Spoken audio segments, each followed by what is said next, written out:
రంగారెడ్డి జిల్లా నందిగామ ప్రాంతంలో Microsoft chairman Satya Nadella 25 ఎకరాల భూమిని కొనుగోలు చేశారు. స్టాంప్ డ్యూటీ చెల్లించిన తర్వాత ఈ వ్యవహారం వెలుగులోకి వచ్చింది. ఈ ఏడాది సెప్టెంబర్లో దీనికి సంబంధించిన లావాదేవీలు జరిగాయి. హైదరాబాద్లో డేటా సెంటర్ వ్యాపారాన్ని విస్తరించాలని చాన్నాళ్ల కిందటే మైక్రోసాఫ్ట్ ప్లాన్ చేసింది. ఈ క్రమంలో ప్రస్తుతం హైదరాబాద్లో పర్యటిస్తున్నారు మైక్రోసాఫ్ట్ సీఈఓ సత్య నాదెళ్ల. కాసేపటి క్రితమే సత్య నాదెళ్ల ఇంటికి వెళ్లారు తెలంగాణ సీఎం రేవంత్ రెడ్డి. తెలంగాణలో ప్రభుత్వం మారిన తర్వాత సీఎం రేవంత్ రెడ్డితో సత్య నాదెళ్ల భేటీ కావడం ఇదే తొలిసారి.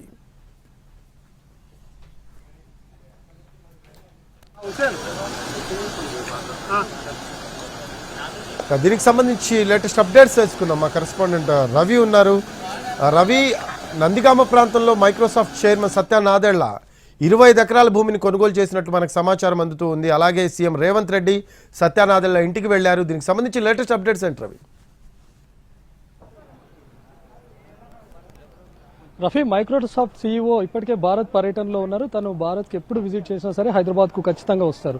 సో హైదరాబాద్ వచ్చినటువంటి సత్య నాదెళ్లతో సీఎం రేవంత్ రెడ్డి భేటీ అయ్యారు. ప్రస్తుతం సత్య నాదెళ్ల ఇంటికి సీఎం రేవంత్తో పాటు మంత్రి ఉత్తమ్ కుమార్, అదేవిధంగా ఐటీ మంత్రి శ్రీధర్ బాబు కూడా చేరుకున్నారు. వారితో పాటు సీఎస్ కూడా ఇక్కడికి చేరుకున్నారు. వీళ్ళ భేటీ కొనసాగి దాదాపు 10 నిమిషాలుగా వస్తుంది. అయితే ఇప్పటికే మైక్రోసాఫ్ట్ తెలంగాణలో పలు చోట్ల పెట్టుబడులు పెట్టింది. డేటా సెంటర్లను మొత్తం 6 డేటా సెంటర్లను ఏర్పాటు చేయడానికి 32,000 కోట్ల రూపాయలతో పెట్టుబడులు పెట్టింది. దీనికోసం అటు మేకగూడలో 22 ఎకరాలు, షాద్నగర్లో 41 ఎకరాలు, చందన్పల్లిలో 52 ఎకరాలు, అదేవిధంగా నందిగామలో ఒక 25 ఎకరాలను ల్యాండ్ బ్యాంక్ కూడా సేకరించింది. ఇప్పటికీ డేటా సెంటర్ల పనులన్నీ కూడా 70% పూర్తి అయిపోయాయి. ఇవన్నీ గనక పనులు పూర్తయిపోతే అటు డేటా సెక్యూరిటీ కానీ లేకపోతే క్లౌడ్ సొల్యూషన్ రంగాల్లో భారత్ అగ్రగామిగా కూడా ఉండబోతోంది. సో దీంతో మరిన్ని పెట్టుబడులు పెట్టాలి అని చెప్పి సీఎం రేవంత్ సత్య నాదెళ్లను కోరే అవకాశం కనిపిస్తోంది. ఇప్పటికే తెలంగాణ ఐటీ ఇండస్ట్రీలో నెంబర్ 1 పొజిషన్లో ఉంది. అటు పూణే కానీ లేకపోతే బెంగళూరు కూడా తలదన్నే స్థితిలో ఐటీ ఉంది.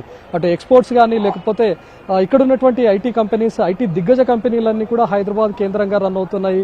వాళ్ళ R&D సెంటర్లు కూడా కొన్ని హైదరాబాద్లో ఏర్పాటు చేశాయి. కాబట్టి మైక్రోసాఫ్ట్ సంబంధించి ఇప్పటికే 32,000 కోట్ల రూపాయలు పెట్టుబడి పనులు పెట్టి ఆ డేటా సెంటర్ల వర్క్స్ కూడా ఇప్పటికే 70% దాకా పూర్తి వచ్చాయి. కాబట్టి మరిన్ని పెట్టుబడులు పెట్టాలి, తెలంగాణకు ఖ్యాతి తీసుకొని రావాలి. ఒక తెలుగువాడిగా మైక్రోసాఫ్ట్ సీఈఓగా ఉండేందుకు ఒక గర్వకారణంగా ఉండడమే కాకుండా అటు తెలంగాణకు కూడా తన వంతు కృషి చేస్తూ పెట్టుబడులు పెట్టాలి అని చెప్పి సీఎం రేవంత్ కోరే అవకాశం కనిపిస్తుంది. ప్రభుత్వం మారిన తర్వాత అంటే కాంగ్రెస్ ప్రభుత్వం హయాంలోకి వచ్చిన తర్వాత సత్య నాదెళ్లతో భేటీ అవడం కూడా ఇదే మొదటిసారి. అటు దిద్దుల శ్రీధర్ బాబు కానీ లేకపోతే సీఎం రేవంత్ కూడా ఇటీవలే అసెంబ్లీలో మాట్లాడుతూ కూడా చెప్పారు, ఐటీ ఇండస్ట్రీని ఇప్పటికే నెంబర్ 1 స్థానంలో ఉంది. ఐటీ కానీ ఫార్మా కానీ ఇండస్ట్రీలు చాలా డెవలప్ అవ్వాల్సినటువంటి అవసరం ఉంది.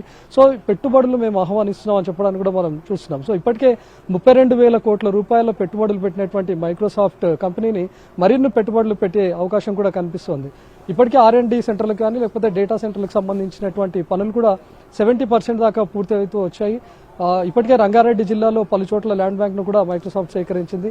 వీలైతే ఇంకా పెట్టుబడులు పెడతాము అని అనుకుంటే లేకపోతే డేటా సెంటర్లను ఏర్పాటు చేయాలన్నా ఇంకేదైనా వాళ్ళు విస్తరణ కోసం మైక్రోసాఫ్ట్ విస్తరణ కోసం ఏమైనా ల్యాండ్ బ్యాంక్ను తెలంగాణ ప్రభుత్వం నుంచి కేటాయిస్తాం, మీరు పెట్టుబడులు పెట్టాలి అని చెప్పి సత్య నాదెళ్లను ఆహ్వానించే అవకాశం కూడా కనిపిస్తోంది. Rafi, S Ravi, artificial intelligence అలాగే క్లౌడ్ కంప్యూటింగ్లో మైక్రోసాఫ్ట్ పెట్టుబడులు పెడతామని ఎప్పటి నుంచో చెప్తూ ఉంది. వాటిని హైదరాబాద్లో పెట్టాలని సీఎం రేవంత్ రెడ్డి కోరే